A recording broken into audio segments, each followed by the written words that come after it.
नंतर बघूयात एक ब्रेकिंग बातमी। बेस्टचे कर्मचारी आज रात्री 12 वाजल्यापासून संपावर जाणार आहेत। बेस्ट संयुक्त कामगार कृती समितीने संपाची घोषणा केलेली आहे।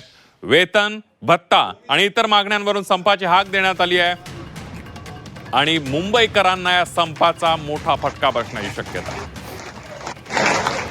प्रशासनाने हा विचार केला पाहिजे की ही वेळ आज रात्री 12 आपण संपावर आज रात्री 12 आपण संपावर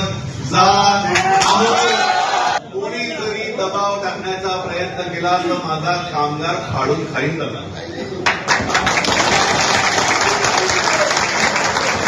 प्रशासनाने हा विचार केला पाहिजे की ही वेळ कामगारांवर का आली। आणि याविषयी अधिक माहितीसाठी जाऊया। स्वप्नील जाधव आपले प्रतिनिधी आपल्या सोबत आहेत। स्वप्नील, आपण बघतोय बेस्ट कामगार कृती समितीनं हा संपाची हाक दिलेली आहे। अनेक मागण्या आहेत, काय सांगाल या सगळ्याबद्दल?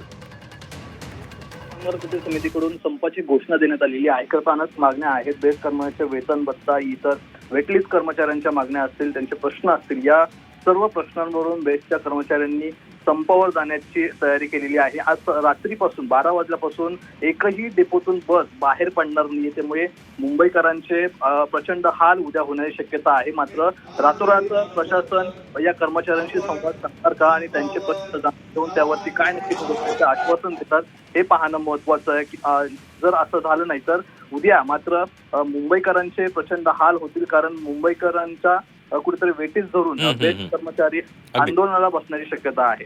यामध्ये अनेक संघटना या सहभागी झाल्या असून नितीन नांदगावकर यांनी या संपाची घोषणा केलेली आहे। त्यामुळे यावर तोडगा तातडीनं काय काढला जातोय ते बघणं महत्वाचं ठरणार आहे। स्वप्नील, धन्यवाद दिलेल्या सविस्तर माहितीबद्दल।